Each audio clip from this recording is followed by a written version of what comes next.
إلا الله وحده لا شريك له وأشهد أن محمدا عبده ورسوله صلى الله عليه وعلى آله وصحبه أجمعين. قال جل وعلا: إن تجتنبوا كبائر ما تنهون عنه نكفر عنكم سيئاتكم. وقال جل وعلا: الذين يجتنبون كبائر الإثم والفواحش إلا اللمم إن ربك واسع المغفرة. الآية. وبعد السلام عليكم ورحمة الله وبركاته. وعليكم السلام ورحمة الله وبركاته. الحمد لله.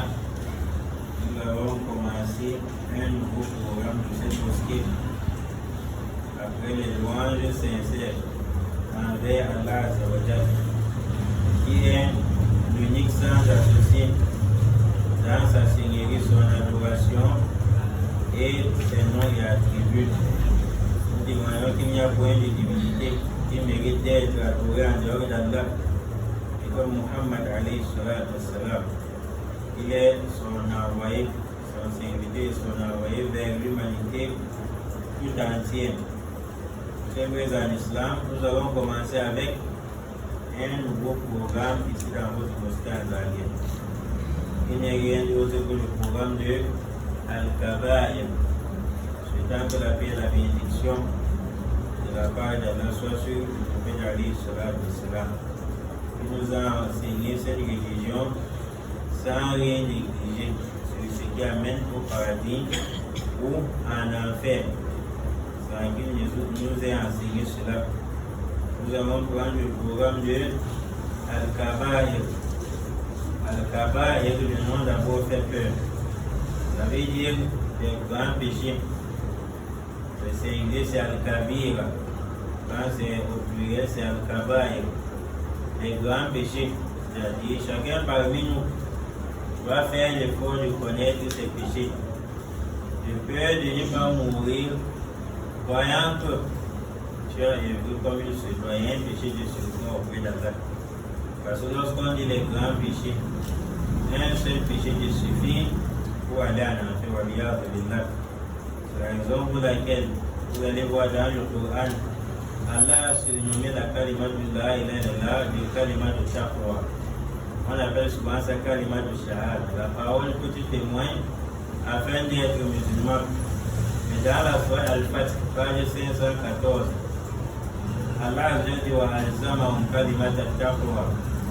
Allah il a appelé la ilaha illallah de kalima de taqwa, parole de piété.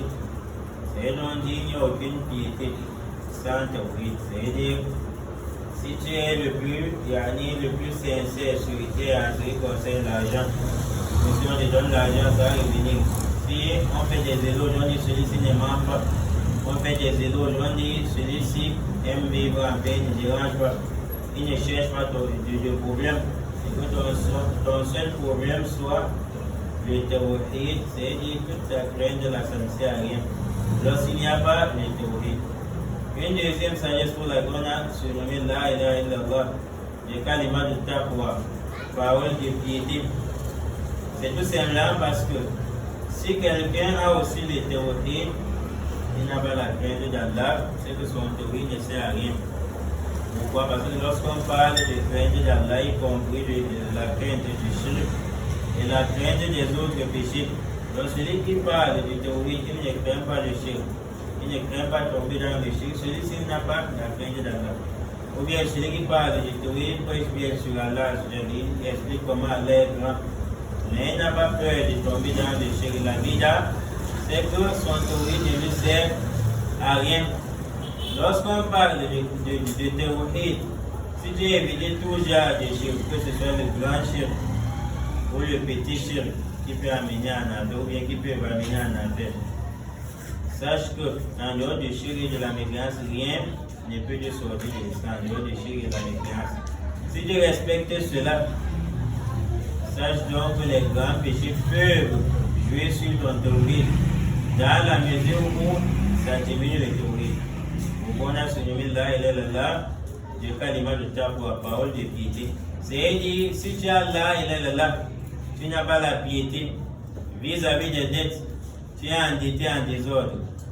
Si tu dis la ilaha illallah, tu n'as pas la piété vis-à-vis de ta femme, tu ne rationnes pas.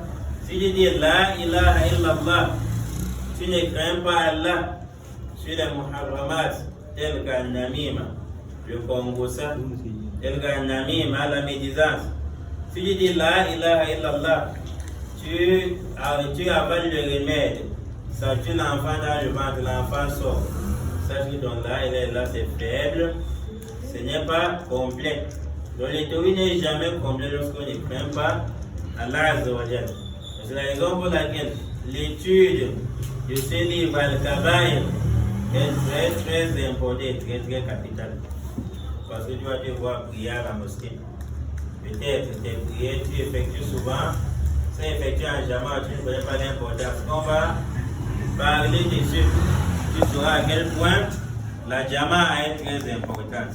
Deuxièmement, ne fais pas l'erreur de mourir. Tu rentres auprès d'Allah lorsqu'il n'y a pas, lorsque tu n'as pas de prière, tu ne connais pas prier. Deuxièmement, c'est la prière. Donc ne fais pas l'erreur, tu meurs, tu rentres auprès d'Allah après le tawhid, lorsque tes prières ne sont pas bien claires. Pourquoi? Parce que le prophète dit la toute première chose sur laquelle le serviteur d'Allah sera interrogé au Mal-Qiyamah le jour dernier, As-Salah, c'est sur la prière. Donc on va négliger tout acte. On t'interroge sur la prière. Pourquoi on n'a pas dit on va t'interroger sur les tawhid? Pourquoi on n'a pas dit qu'on va t'interroger sur les tawhid, plutôt sur la prière? Tout simplement parce que lorsqu'on veut évaluer tes œuvres, on suppose que ton tawhid est déjà bon. Donc, j'ai dit il y a trois choses que vous ne devrez pas abandonner.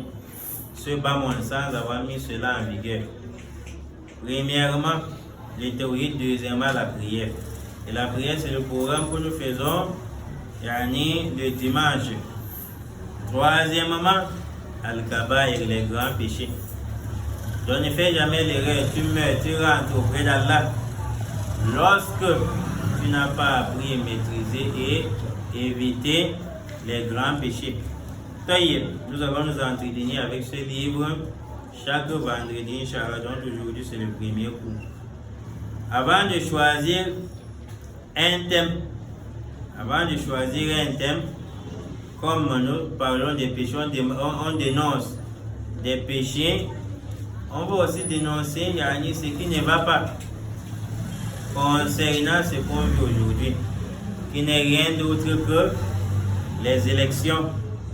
Il y a les élections, ça aura lieu le 12 octobre 2025 ici au Cameroun. Il faut que nous essayions d'abord de parler dessus avant son arrivée. Les élections de 2025 ici au Cameroun. Premièrement, ce que le musulman doit connaître au sujet de diriger. Il faut connaître que lorsque tu veux diriger, tu veux être à la tête. Sache que c'est une grande responsabilité. Et si tu ne respectes pas cette responsabilité, ça peut être la cause de ton enfer. Yaoum al-Qiyamah. Donc ça pourrait être la cause de ton enfer. Yaoum al-Qiyamah. En ce qui concerne le fait d'être dirigeant, sachez que c'est une lourde charge, que ce soit un dirigeant de la mosquée ou un dirigeant du Cameroun, un dirigeant d'un pays, d'une région, un gouverneur, un chef de quartier. Sachez que c'est une lourde charge pour toi dans ce bas monde et plus grave encore dans l'au-delà. Le prophète alayhi salatu wassalam dit cette parole qu'on va réciter tout à l'heure, qui concerne tout imam, tout président de la République, tout chef quelque part. Le prophète dit dans Sahih al-Bukhari, innakum satahrisuna ala al-imara wa satakunu nadamata yawm al-qiyamah. Le prophète dit, c'est de vous aussi, vous allez aimer détenir le pouvoir, être dirigeant, être président d'une association. Vous allez aimer être dirigeant président de la tontine, vous allez aimer être imam d'une mosquée. Le prophète dit, vous allez certes aimer être président d'un pays, mais,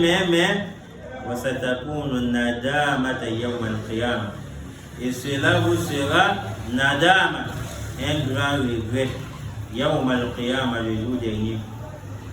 Le prophète, dans certains hadiths, le prophète dit, le jour dernier viendra, le dirigeant va regretter avoir tranché un problème entre deux personnes, ne serait-ce que sur une date. Tu as coupé la date pour trancher le problème, tu as donné une partie ici et une partie là-bas n'étant pas équitable sur cette date que tu as coupée. Ça, c'est un exemple que le prophète a pris. Le prophète dit, vous allez aimer diriger être des mondes d'appel brisés. Tu vois comment les gens sont derrière toi, imam.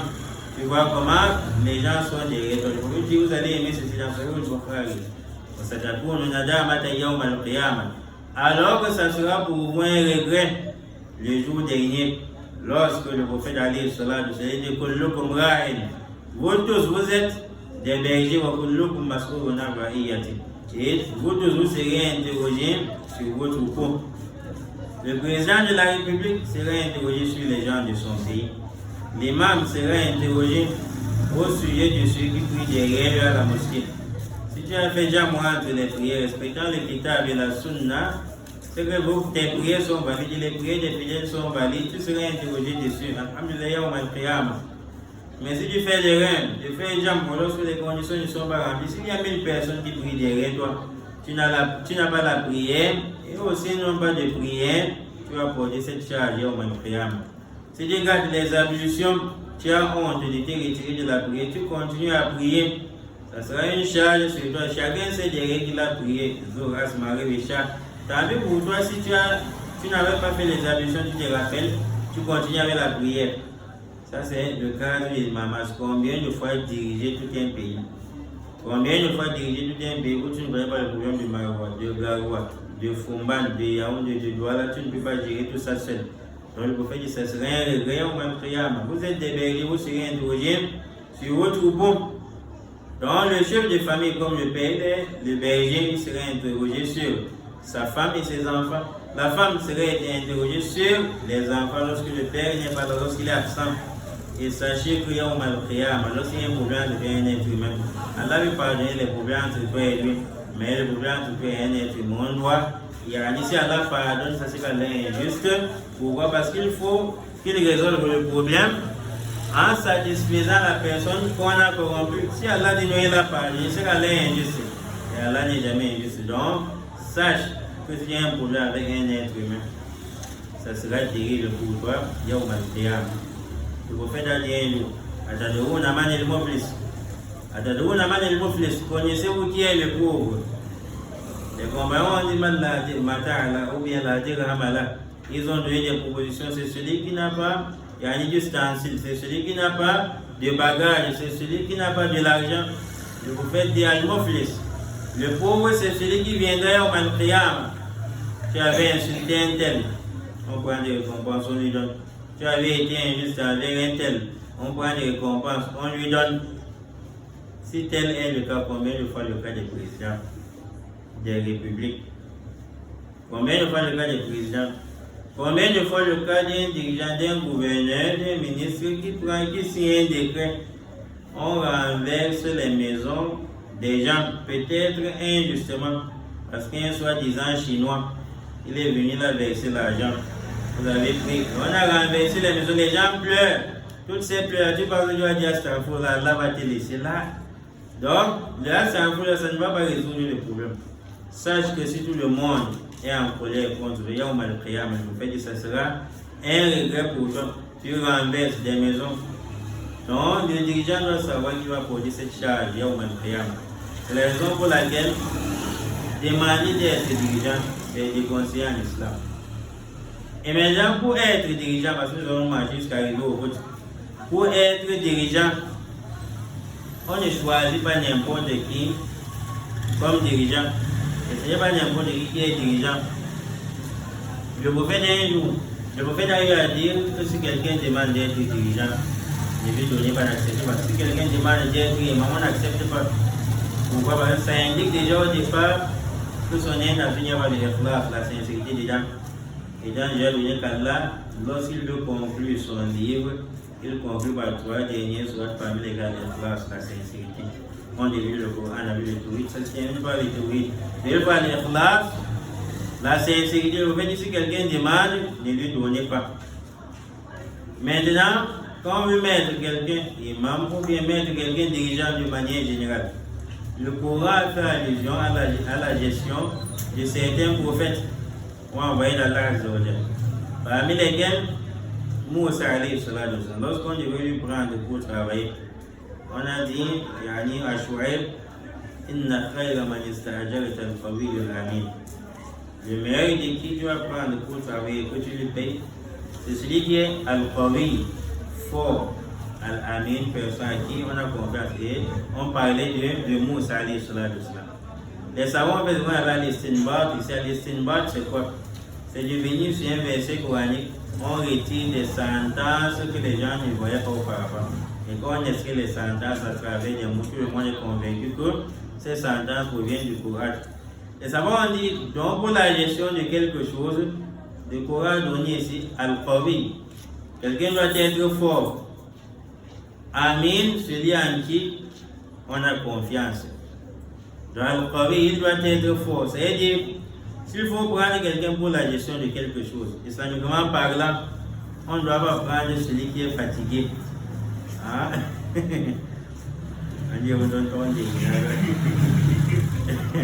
Pour la gestion de quelque chose, on dit al-qawi al-amin. On ne doit pas prendre celui qui est fatigué, qui ne peut pas se tenir, ou bien qui ne peut pas réfléchir. Celui qui est al-qawi, dur, al-amin, celui en qui on a confiance. Et donc on dit, si on veut par exemple la gestion de l'argent de la mosquée, on ne doit pas désigner celui en qui on n'a pas confiance. Ou bien on veut quelqu'un pour garder la caisse de la mosquée, il doit être qawi, dur dans la mesure où même si qui arrive pour prendre l'argent par derrière, à travers la personne, il va dire non, il ne donne pas. Tant que les choses ne sont pas claires.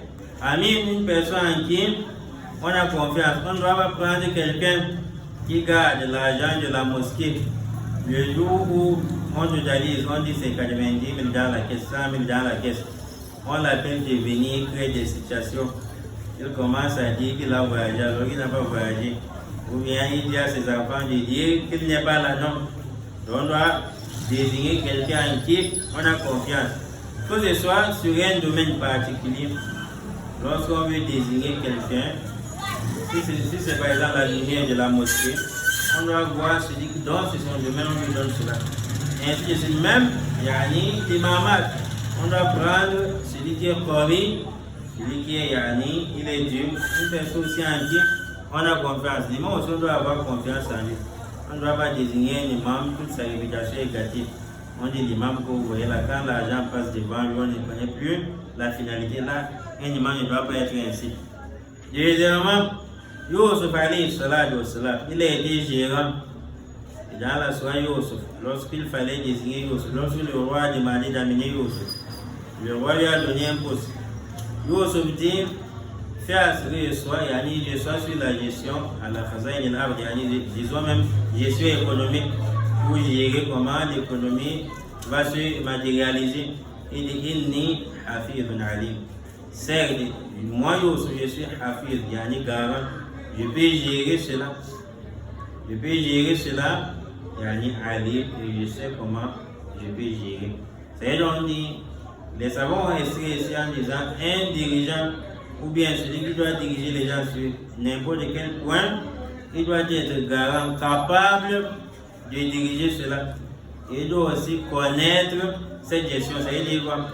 Il ne faut pas que lorsqu'il faut choisir quelqu'un par exemple comme président de la République, prenons cet exemple, on choisit celui qui n'a même jamais fait la politique. Je ne suis pas en train de dire que la politique c'est permis en islam. Je prends un exemple. Il ne faut pas prendre par exemple celui qui était un footballeur. Subitement, on le désigne comme président lorsque ça marche avec la politique. Ça c'est un plan général. Je ne suis pas en train de dire que leur politique islamiquement parlant c'est permis en islam. Donc voici les critères. Maintenant, ce qui concerne Ces dirigeants, il faut qu'ils se rappellent de quelque chose. Allah dit وَأَوْفُوا بِالْعَهْدِ إِنَّ الْعَهْدَ كَانَ مَسْئُولًا. Accomplissez vos engagements car vous serez interrogés sur les engagements.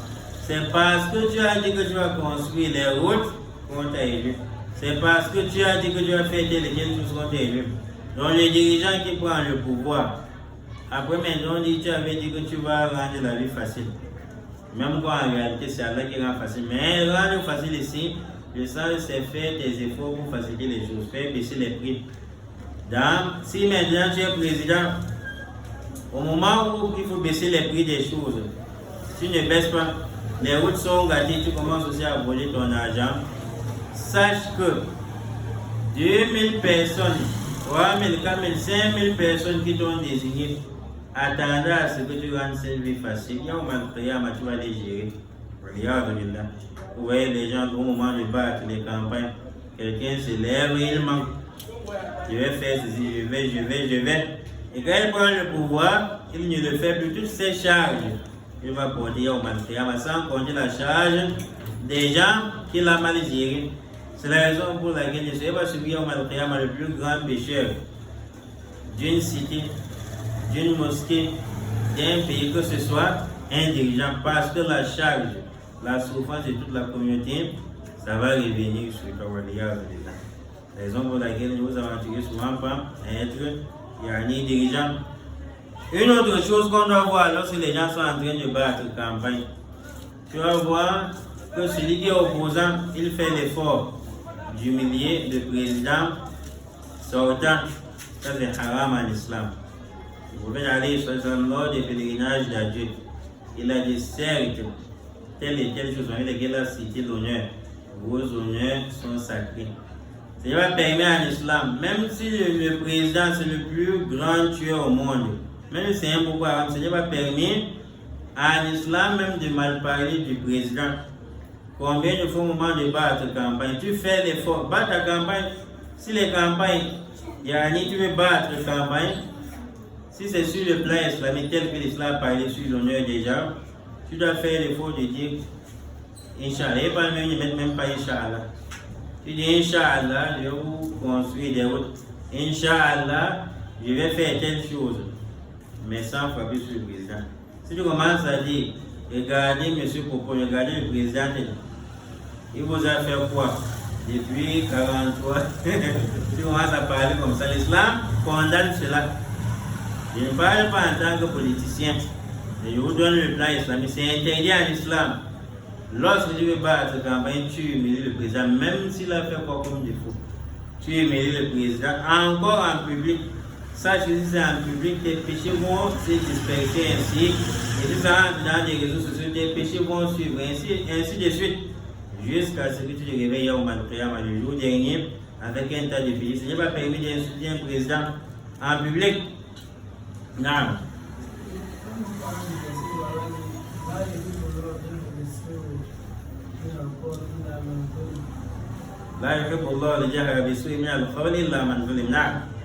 C'est le verset où Allah dit, Allah Azza wa Jal, il n'aime pas lorsqu'on publie, on divulgue le mal, sauf si c'est le cas de celui à qui on a été injuste.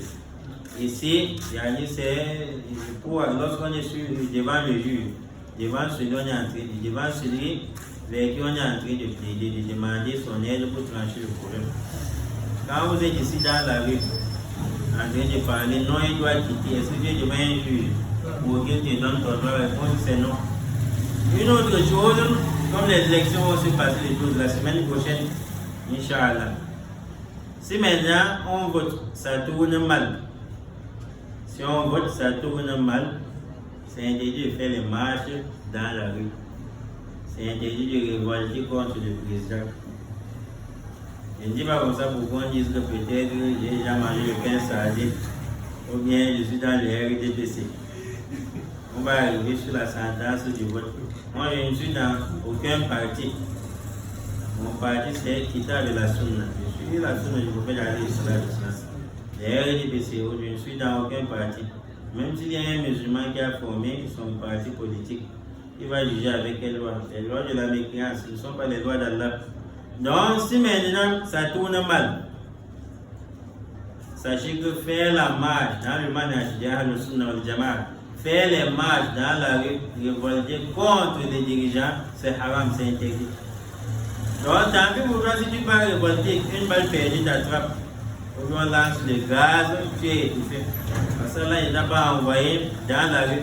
Mais ça ne veut pas dire qu'on ne révolte pas parce que peut-être celui qui dirige est totalement parfait. Quel qu'en soit comment il est, s'il passe cette fois-ci, c'est interdit à ce qu'on y révolte. Pourquoi?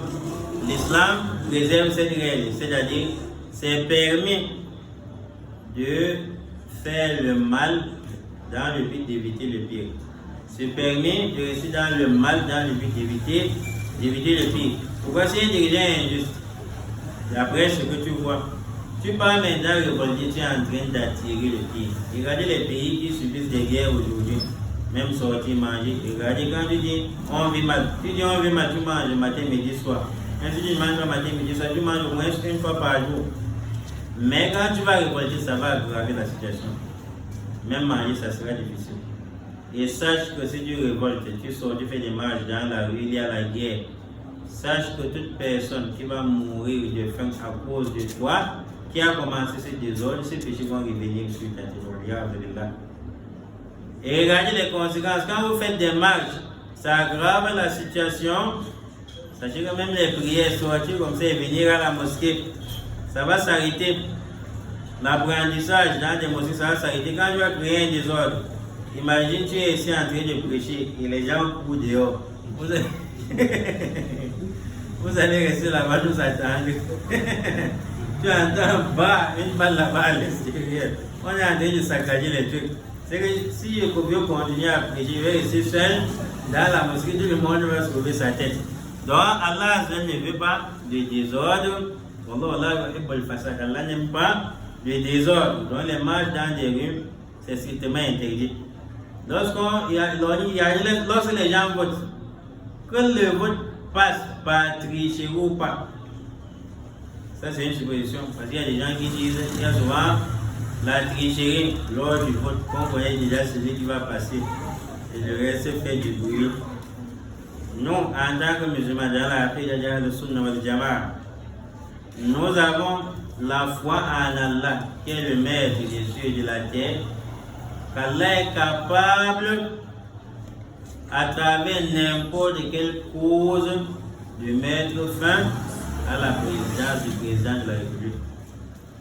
Avant même les élections, Allah est capable. Donc si il résiste jusqu'à présent, nous croyons au destin. Allah il a d'abord accepté qu'il préside. S'il veut, il prend encore 7 ans. Il arrive à 99, il prend encore 7 ans. Si les gens veulent à ce qu'il lâche comme ça, c'est qu'Allah il a voulu ainsi. Mais si Allah veut qu'il ne préside pas cette année 2025 ou bien dans les années à venir, nul, Wallahu yahkumu, c'est Allah qui juge. Nul ne peut repousser le jugement d'Allah. C'est la raison pour laquelle le musulman, quand il connaît ceci, tu ne vas plus dire Bia doit quitter, doit monter, doit descendre. Non, c'est venu comme ça. Voir aussi au destin. Parmi les 6 piliers de croyance, il y a la croyance au destin. Peut-être son destin, c'est qu'il doit même présider jusqu'à 120 ans. Et toi maintenant, tu es en train de faire des marches dans la rue, alors que c'est son destin. Maintenant, si tu dis non, il a mal géré le pays, on vit mal. Es-tu sûr que celui qui va venir, tu vas bien vivre? Est-ce que tu es sûr? Parce que tu ne connais pas le cachet. وعسى أن تحبوا وكتب عليكم القتال وهو كره لكم وعسى أن تكرهوا شيئا وهو خير لكم وعسى أن تحبوا شيئا وهو شر لكم. Allah dit il se peut que vous aimiez quelque chose alors que c'est mauvais pour vous. Tu vas voir quelqu'un qui est dans un autre parti politique fait du bruit. Il dit non, c'est celui qui doit être président comme qui. C'est celui qui doit être président. Allah dit c'est peu que tu aimes quelque chose alors que cela soit un mal pour toi. Et il se peut que tu détestes quelque chose et que cela soit un bien pour toi. Il se peut que tu souhaites comme le président ne préside plus cette année. Alors qu'en réalité, c'était lui un bien pour toi. Peut-être que notre président peut venir regarder, le prix des choses baisse. La vie est facile. Il dit maintenant, il ne veut plus entendre Allah en matinée, ou bien les mosquées seront fermées. Si vous vivez bien, vous ne parvenez plus à adorer Allah comme il se doit. Le mal, c'est l'ancien président où vous vivez mal, vous adorez Allah bien. Le mal, c'est le nouveau président qui vient, vous n'adorez plus Allah. Il n'y a pas de doute que c'est le deuxième. Parce qu'on m'a dit la khayra fi khayrin ba'da wa nar wa la sharra fi sharrin ba'da wa jannah. Il n'y a pas de mal dans le mal ou après ce mal, c'est le paradis qui te guette. Il n'y a aucun bien dans le bien ou après ce bien, c'est l'enfer qui te guette. Si on vient, si un autre président vient rendre la vie facile, tu ne parviens plus à prier, on ne prêche plus dans des mosquées. Et donc dire que c'est maintenant ceci qui est mauvais. Dans le musulman doit croire au destin. Mais dans quel est le bonheur du musulman? Ce n'est pas forcément parce qu'un autre président doit être là que vous allez bien vivre. Vous pensez que même ceux qui roulent dans des belles voitures, ils vivent bien. Tu l'envies, il t'envie. Parce qu'Allah dit à ça, l'être humain a-t-il même vraiment trouvé ce dont il désire? Ça veut dire quoi? C'est-à-dire, toi qui as fréquenté, tu as le doctorat, le master, as-tu trouvé ce que tu désires? La réponse c'est non, parce que tu es encore là en train de manger les habits. L'être humain a-t-il trouvé ce dont il désire? Tu vois par exemple la fille, tu peux voir un jour la fille du président. Peut-être dans des vies catastrophiques, tu te poses la question comme ça c'est la fille, le fils du président. Regarde sa vie encore. C'est donc même étant riche, ils sont toujours dans des problèmes. Tu vois un riche qui roule dans des voitures.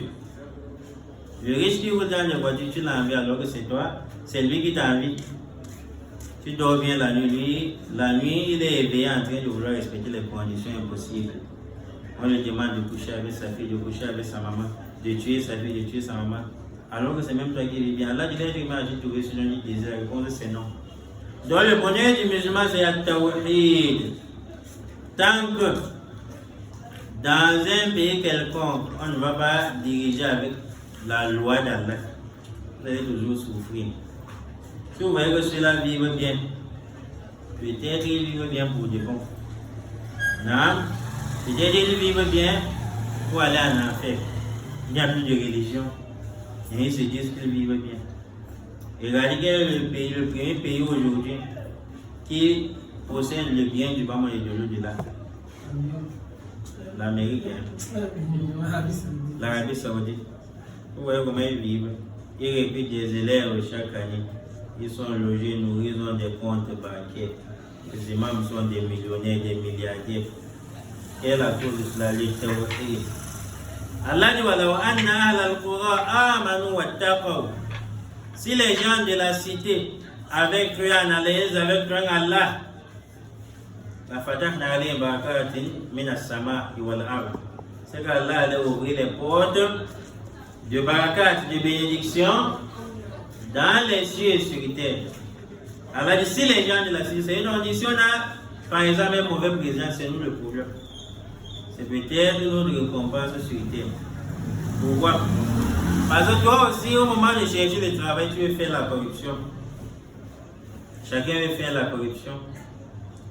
Regardez quand on dit qu'il n'y a pas de travail. Si on va dire, Allah, si les gens de la cité avaient cru en Allah et ils avaient cru en Allah, ils devraient avoir la bénédiction des cieux et de la terre, de la part d'Allah. Regardez par exemple, vous vous plaignez qu'il n'y a pas de travail. Si on voit 10 personnes qui ont le bac au Cameroun, c'est rare de trouver une personne qui n'a pas triché.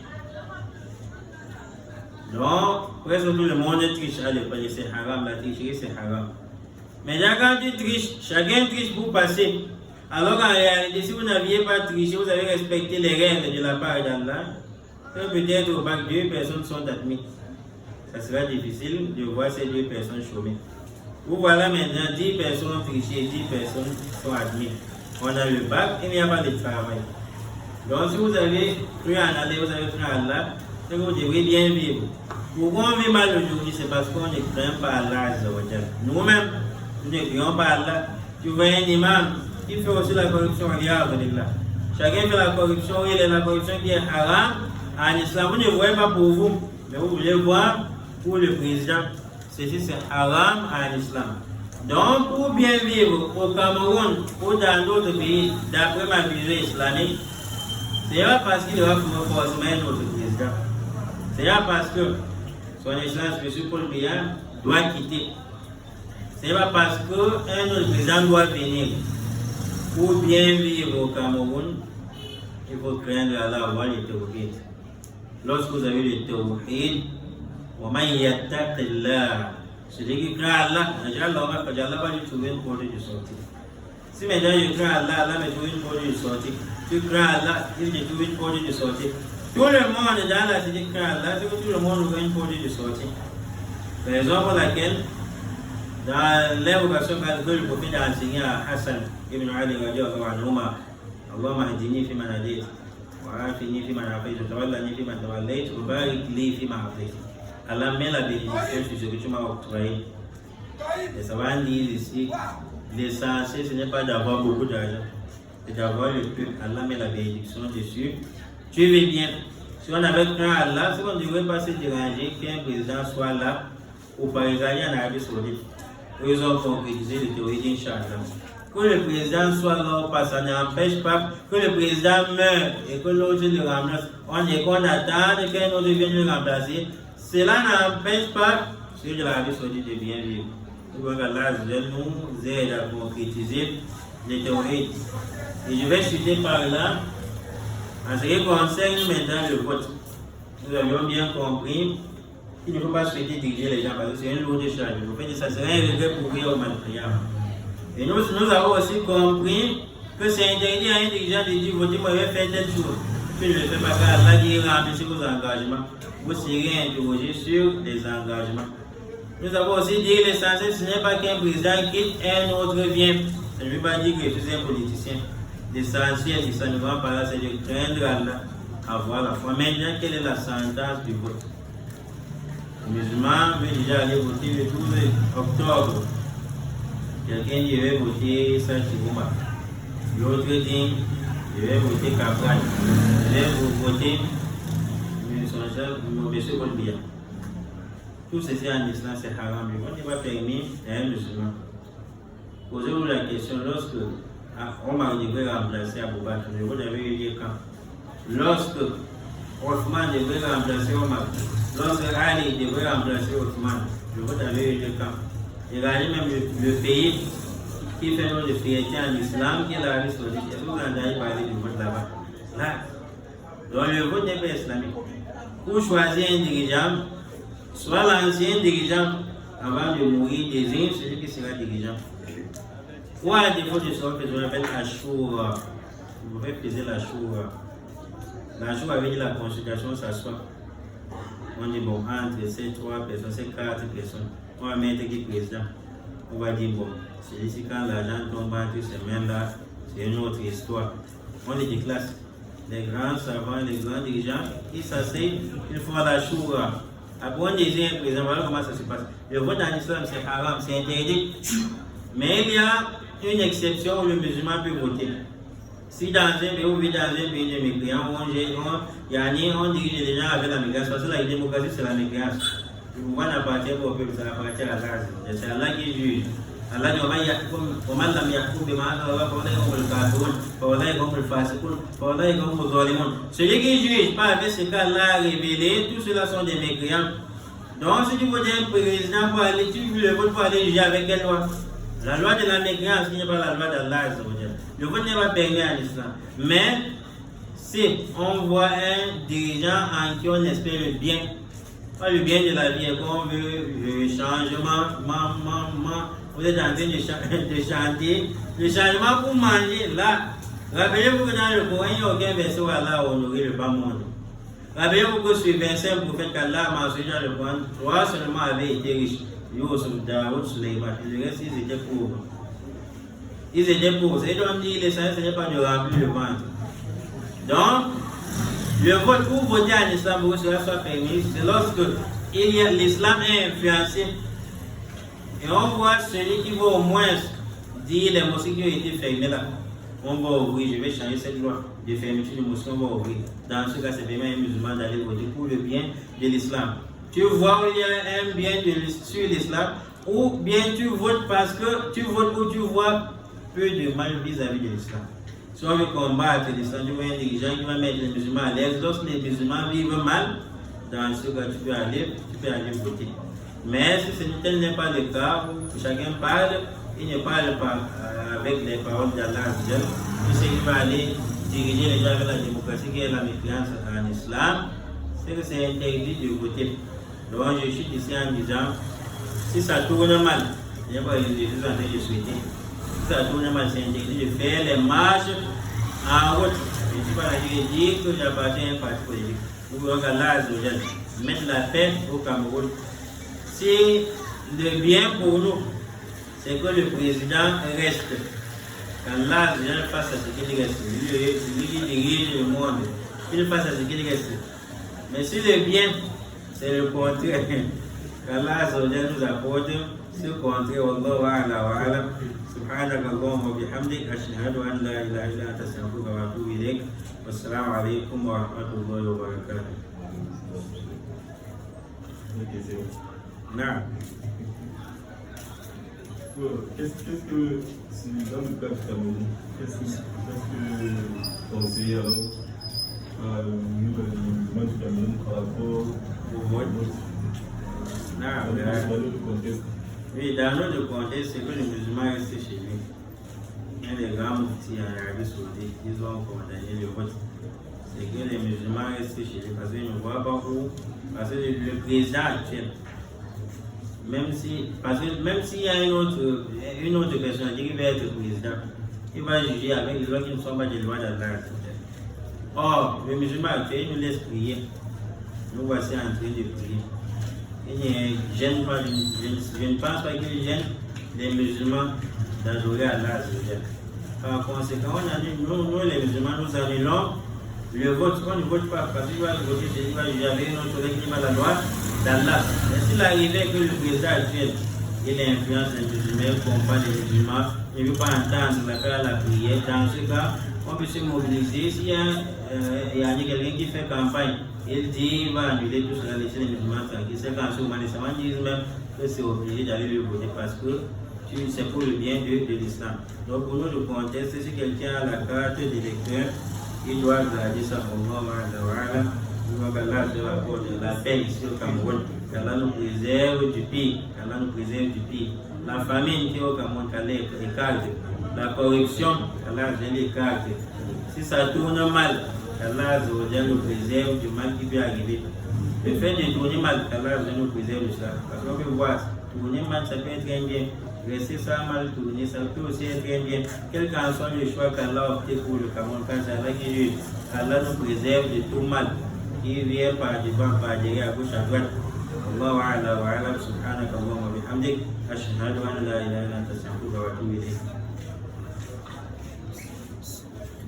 Ini yang untung di